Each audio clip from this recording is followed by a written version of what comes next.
You're listening to the Fertility Docs Uncensored podcast, featuring insight on all things fertility from some of the top-rated doctors around America. Whether you're struggling to conceive or just planning for your future family, we're here to guide you every step of the way.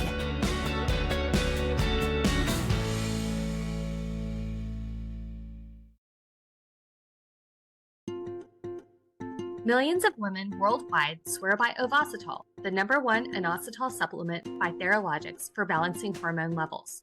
Theralogix also offers a wider range of evidence-based fertility supplements for men and women, trusted by the top fertility clinics across the country. All Theralogix products are independently tested and certified for content accuracy, purity, and freedom from contaminants. Theralogix, supplements from science. Hey everyone, we're back with another episode of Fertility Docs Uncensored. I'm one of your hosts, Dr. Abby Evelyn from Nashville Fertility Center, and today I'm joined by my loquacious and precious co-host, Dr. Susan Hudson from Texas Fertility Center. Hello, everyone. Dr. Carrie Bennett from Fertility Center of Las Vegas. Hey guys. Today we have two special guests, not just one. We have Dylan Morgan. He is the Chief Operations Officer, Cascade Cryobank. He's in D.C. today joining us. We also have Melanie Michelson. She's a reproductive mental health professional. She has a private practice in Washington called Hold Hope, and she and Dylan work very closely together. And today we're going to talk about a really interesting topic, early disclosure of donor identity, donor-conceived people. We'll get to that in just a second, but first we were chatting with Dylan, and Dylan has a very special hobby, or had a very special hobby. Maybe you still do it now. But he worked as a brewer when he was in college. So tell me, how you get that job, and how long did you do it, and did you make any great brews? Started at the beginning when I was 21, started brewing beer with my mom, and we were doing it in the garage, and you fall in love with it pretty quick once you start. It's so fun. You're sitting around, just watching water boil, just having fun talking. It's almost like having a camp. Mother-son hobby, brewing beer. Exactly. And so then when I ended up going to college, instead of a traditional internship, I started working as an assistant brewer at Bellevue Brewing Company out in Washington State, and cultivated my love, my passion for the job. And college, I got my degree in biochemistry. I ended up focusing on fermentation biology. Took that forward and hated that part of biochem. Whoa. God, it was my favorite, but that's what turns you into a brewer, unfortunately. But then, took that forward, and I ended up doing that professionally for a few years before I started working at the sperm bank. Oh, yeah. That's kind of a jump. How did you go from brewing beer to diving into the sperm world? Well, I was actually originally recruited as a sperm donor before I was hired to run the business. Interesting. Yeah. Well, before we go too much into the sperm business, let's do a question real quick. Our question today is, we've been trying for 2.5 years with no luck. We did 3 cycles of IUI with 2.5 milligrams of letrozole and had 5 follicles each time. Everything else is normal and or fantastic results. What's going on? So what else could be going on, guys? Did we get an age? We do not have an age. Probably the first and foremost thing that's going on is that in the best case scenario, a letrozole IUI cycle has about a 15% success rate. And even if you've done that 3 times, that does not add up to 100. Nothing in what we do adds up to 100%. 3 IUIs sure doesn't lead up to that. It's something like 38, 39% cumulative success rate. So that means that there's a 60% chance that it's not going to work. And that's just because human reproduction is horribly inefficient. The rest of us did our jobs with the frequency that human reproduction works, we would all be fired, unequivocally out the door. One possible reason is that it hasn't gotten there yet because the success rates for that particular type of treatment, while better than nothing, are still nowhere close to 100%. So I want to make sure that you've had the general workup, sure sperm count's good. Might want to consider sperm QT tests to look at how well the sperm binds to and penetrates the egg, the function of the sperm. We want to make sure your tubes have been checked, your uterine cavity has been checked to make sure you don't have polyps or fibroids. And then there's also some other blood tests that we may want to do. What would you consider for blood tests, Susan? So blood tests, I would want to do blood tests looking at your ovarian reserve, which it sounds like if you're recruiting 5 follicles each time, you probably have a pretty good ovarian reserve, which is great. I would make sure your thyroid and your prolactin levels are normal. But even with a completely normal workup and knowing you've done 3 letrozole IUI cycles with multifollicular recruitment, at this point, you probably need to start looking at things like IVF, because realistically, you've given it 3 good tries. And at this point, your success rates really start to plateau. And so there's a lot of things such as, is fertilization happening? Is implantation happening? What is that egg and sperm interaction? Is there maybe something that's biochemically not creating the best environment inside the uterus, and actually creating embryos outside the uterus may provide a better environment during that early developmental stage? And so even if we don't have an exact reason why you're not getting pregnant, we know that if you were doing letrozole with IUI, you should be pregnant by now if it was going to work. Occasionally it'll work if you keep on trying that, but really this is probably the time you need to at least start thinking about kicking it up a notch. Well, and I'm going to start with you. I was debating about who I should start with, but I'm going to start with you. So tell me what early disclosure of donor identity actually means, and compare that with what's traditionally done by a lot of the other banks. Yeah, for sure. So I'll start from the top. Originally, sperm donors were anonymous. Right? Somebody would donate their sperm, we'd process it, and when a bank would sell it, no one would ever find out who the donor was. Of course, that has not been well received over time by the donor-conceived community. It makes sense to us.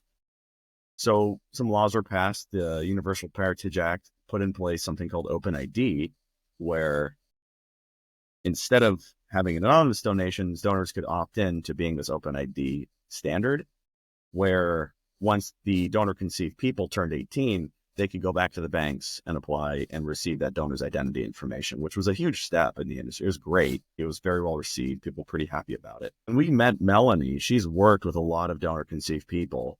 She was terrific insight for us. Mind you, we're really new at this point. So we're trying to figure out, how do we differentiate ourselves? How do we do this job better than anybody else? And what it came down to is, from Melanie's direction, you gotta think about these people who are being born, the donor-conceived people. So we put together the early disclosure program, where instead of waiting 18 years, what we're doing is just releasing the identity of the donor to the intended parents or families at the time of a live birth. So no longer do people have to wait 18 years or never find out who their donors are, or put all this time and money and resource into figuring out their donor's identity. Now we just make that available. And we also moderate contact between our donors and their families. We just be transparent in as many ways as possible. And this is, from our perspective, the best way to do that. So to clarify, when you have somebody who's coming in to be a sperm donor, what type of evaluation do they have to make sure that they're ready for that type of disclosure, either sooner or later? Because I'm assuming that sooner or later is still at the discretion of the intended parents. Yeah. So I'll pass this off to Melanie here in a second, but I will say we don't do anonymous donations, and we're pretty upfront about that when we recruit. So when donors come in, they know at least that they'll have to have their identity released after 18 years. Otherwise, they're not going to donate at Cascade Cryobank. When it comes to getting these guys ready and if they're okay with it, Melanie plays a big part. And so I'll pass it off to you. Thanks, Dylan, and thank you all for having me. I'm so glad to be here today to talk about this important subject. So one thing to keep in mind that was already mentioned is donors do have a choice. They don't all have to opt into the early disclosure. And what is interesting anecdotally is we are seeing more than you would have imagined, or more than I would have imagined, that chosen that early release program. So there is still the option whether they want to be in that earlier or identity release of information to donor-conceived offspring at the age of 18 or above for the donor-conceived offspring. So it's neat that they have the option to choose between those two pieces of the program. And as far as with the screening, one of the things I love about Cascade Cryobank is that they do follow the ASRM guidelines for the full psychological evaluation and screening of their sperm donors. So that includes the use of a psychological testing instrument called the Personality Assessment Inventory, as well as clinical interviews. Doctor that runs the program reviews all the profiles. And so someone is accepted into the program, they've already had the full screening and they've really been given a lot of education about what does this look like and what is this going to look like moving forward in the future. How does that differ from what's typically happening with other sperm banks right now in terms of screening?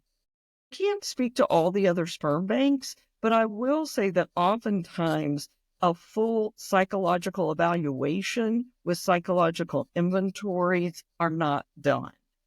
So this is something that is unique to Cascade Cryobank, although other sperm banks may be doing different types of psychological meetings or psychological education. So if somebody is looking at using donor sperm, that's something you can ask when you contact different sperm banks is what type of psychological evaluation or thing have these donors undergone? Is that a reasonable question to ask? I think that's a wonderful question and reasonable question to ask. And again, part of it is the education piece that goes to the donor, making sure that they know that this is a lifetime decision that they're making and being able to front load that information to give them the best understanding of what they are agreeing to do as well. When you've got someone who's coming in and they say, yes, I agree to this, communication in whatever manner, what information actually gets released to the intended parents? And you said that you mediate kind of the communication. What are the logistics of that? How does that work? Yeah. Great question. OpenID, the original ID release standard, is name, date of birth, and last known address. So that's pretty much it. And then also we can release how many families these donors have. It's actually pretty to our intended parents and our recipient families to know how many other families are out there. And it's a metric that the whole industry works off of, is how many families do we limit ourselves to? We do 25. Love to go lower, but just to make things work, that's where we've landed. But when we have an OpenID donor, we don't do the address. We do the name and date of birth so that we don't cross those lines with the donor, considering an 18-year gap.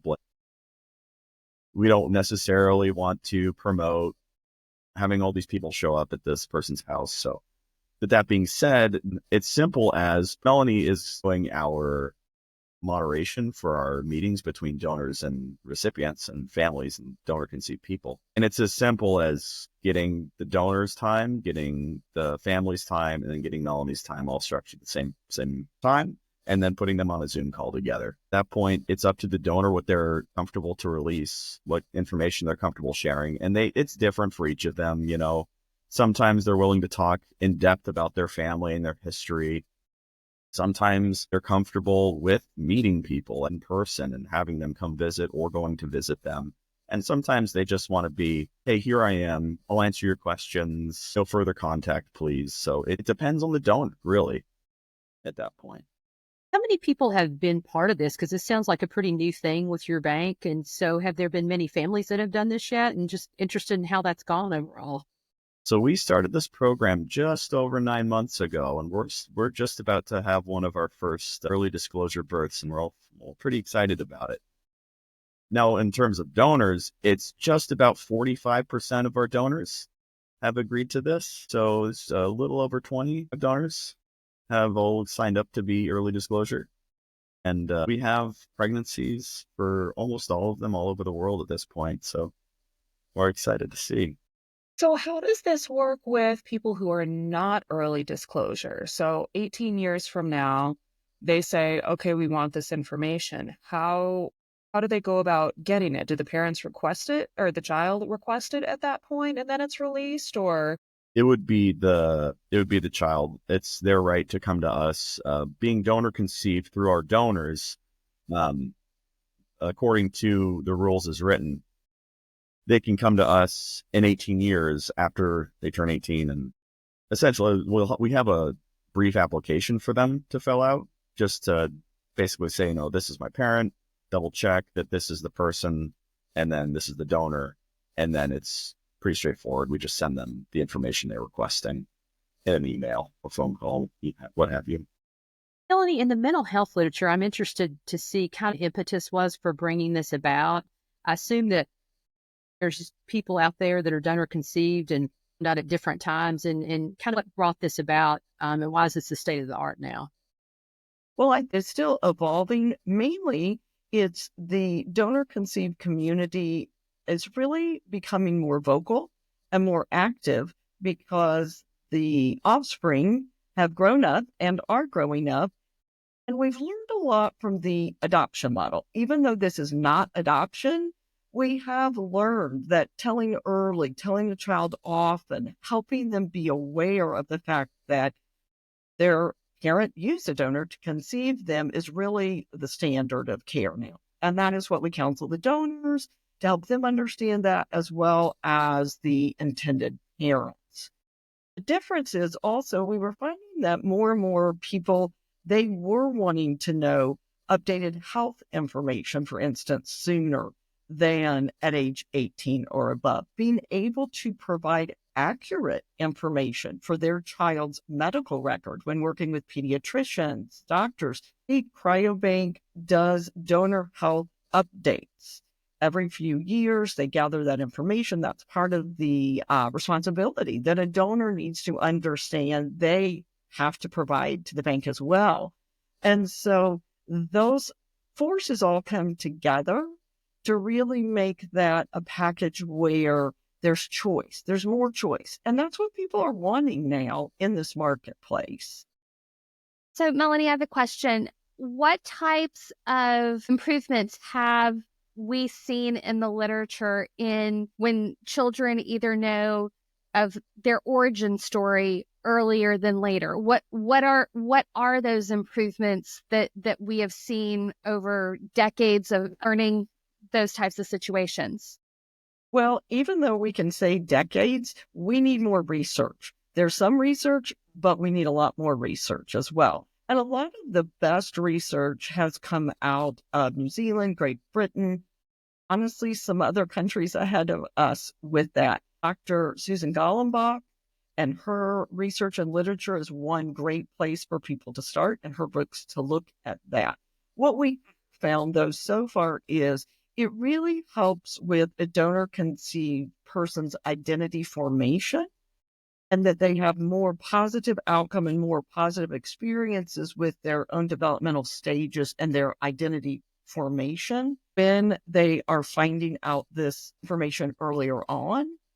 And there is some research to show that donor-conceived children are doing as well as people that are not donor conceived in their developmental phases on happiness scales. However, one of the things, though, again, we don't know, and it's hard to compare because there are people that haven't been told they're donor conceived. Say, how do you really design a study like that? How can you say they have better identity formation when you don't? Adult children don't know. So that's a very good question, and you are absolutely correct. That's why it's hard to complete some of this research, because we don't know. It's people that have never been told or they find out later in life. Obviously, as we know, more people are being told, I think, in part because of the advent of Ancestry.com, 23andMe, all the direct-to-consumer testing. Everybody's finding everybody. And so I definitely has led to more impetus to telling earlier.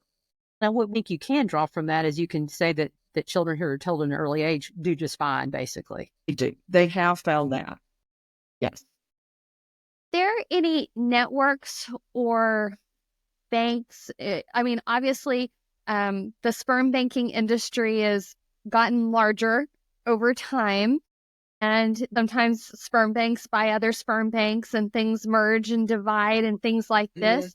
Are there any systems within the US to help maintain these types of databases or information? So maybe somebody decides, hey, we don't want this information until somebody's, 15. Okay, I'm just picking a random age. And then 15 years later, how do we know this information is still valid or even can get this information? Yeah, no, that's a great question. So number one, you're right. It's all kind of decentralized. There's no central repository, no government database of sperm donors, anything like that. So this is something that people have had to take on themselves. And of course, the sperm banking industry being competitive, the banks aren't necessarily working together to share their donors' identity with each other. So what it really comes down to is number one, like Melanie was mentioning, the donor conceived community. We have the DCC, the Donor Conceived Community, the USDCC, the United States Donor Conceived Council. These are two groups that we've worked with already they're terrific, and they're more advocacy groups, but they create space for donor conceived people to come together and meet and, try to figure these things out. And they all provide resources to each other, and we're very happy to disseminate those resources for them as well. And do you think you bring up, though, an area that is definitely lacking? And again, other countries have done a better job than us of this because there is no national registry.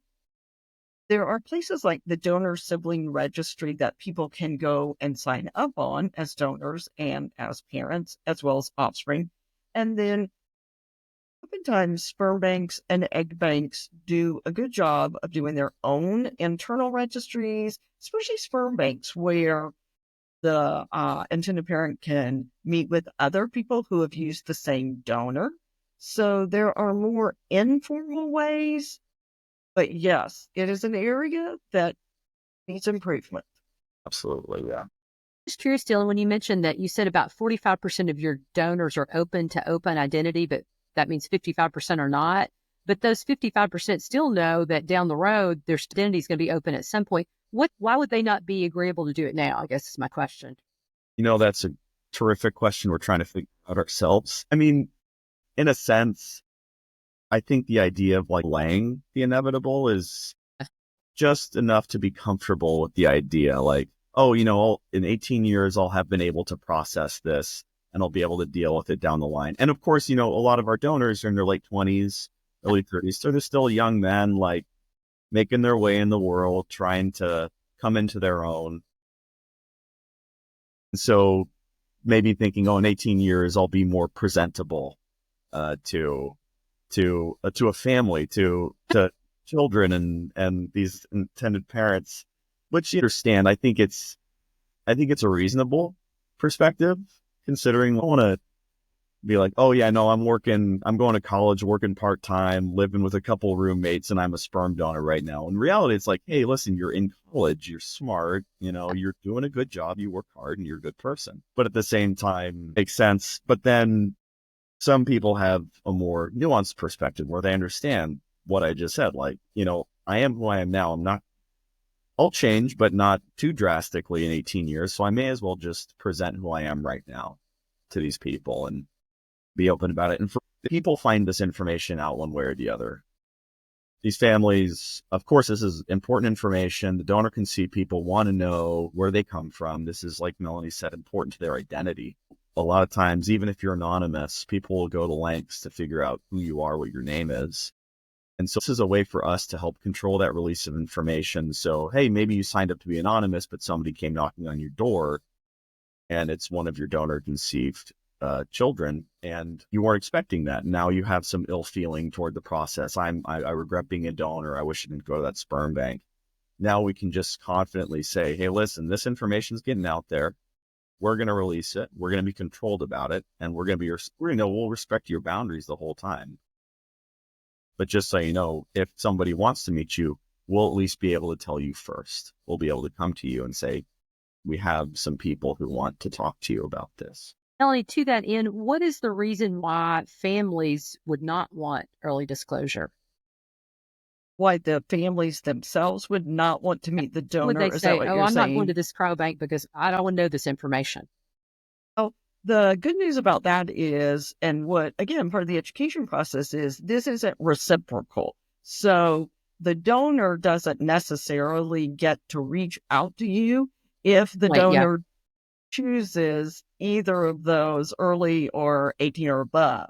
So that's normal. Sometimes people are confused about that. So if they That's choose, traditionally in my career, that's right, most people are like, no, we want to keep this walled off. We don't want anybody to know this. So exactly. So I'm really careful about helping educate the parents as well that it's not a reciprocal thing, but it's something that they are signing up for. And this is something they're doing for their child.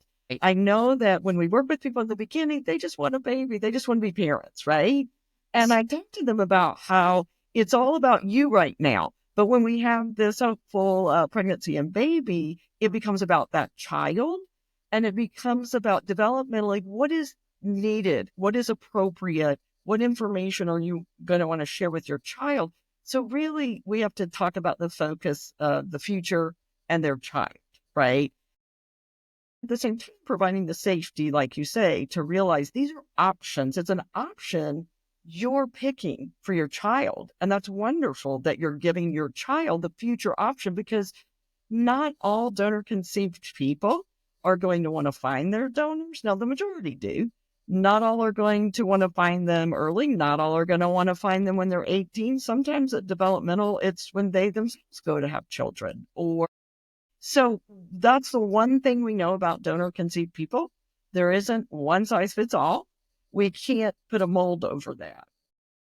And to clarify, when you're saying that these people may meet, have a conversation, that doesn't mean they're necessarily going to establish a relationship with each other.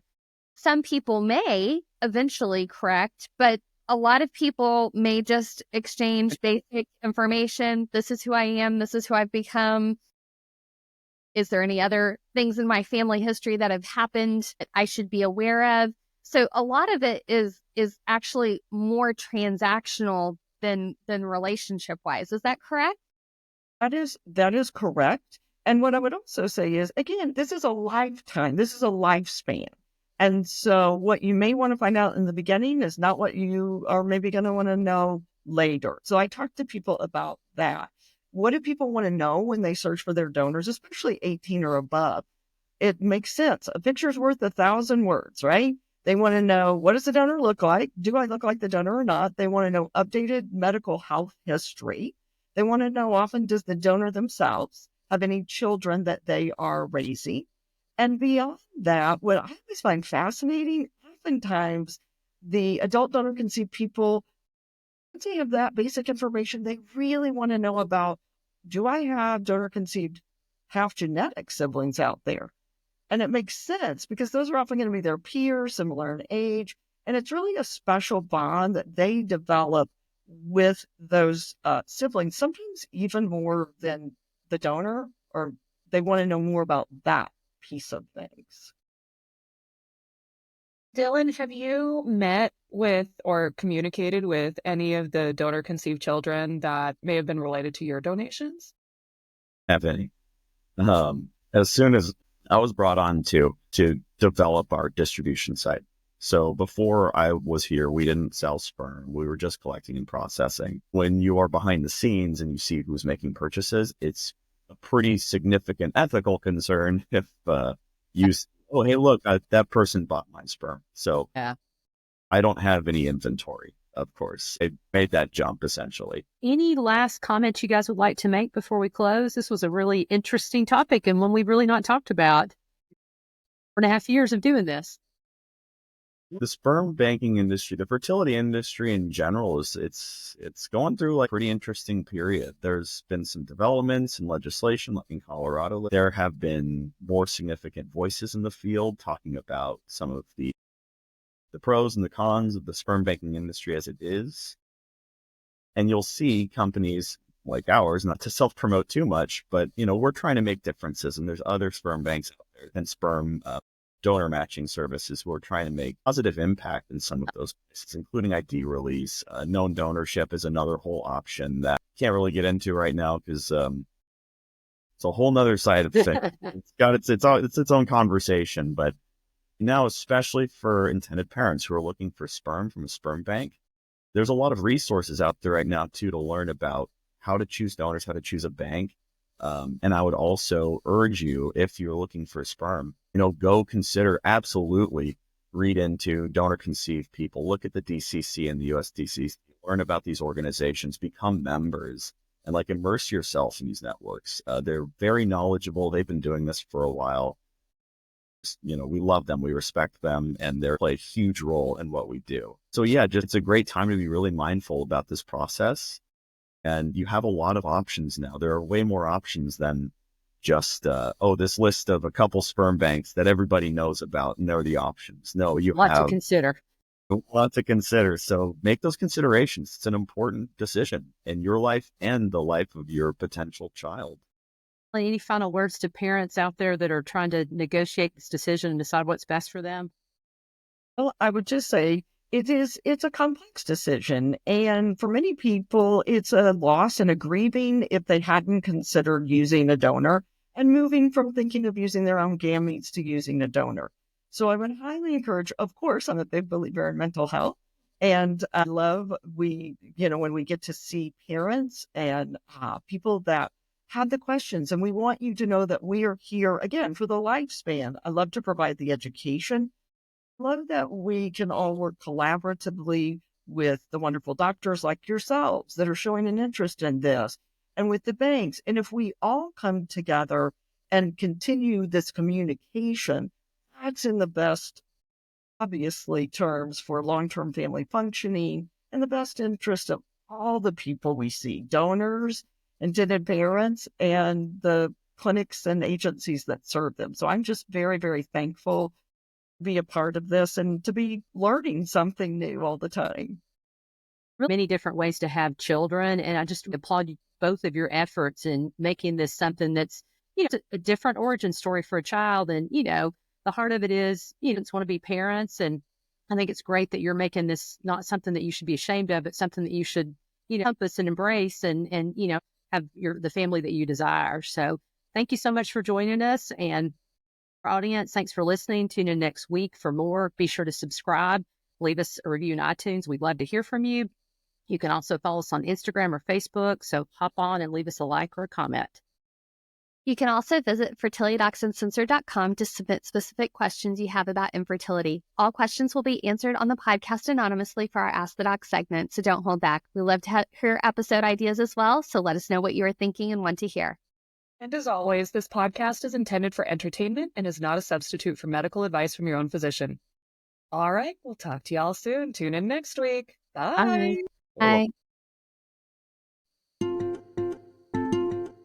Theralogix reproductive health supplements are formulated for both women and men. These products are designed by doctors and backed by science and are recommended by the majority of IVF health clinics in the U.S. Theralogix fertility supplements are independently tested and certified by NSF International to ensure content purity, accuracy, and safety.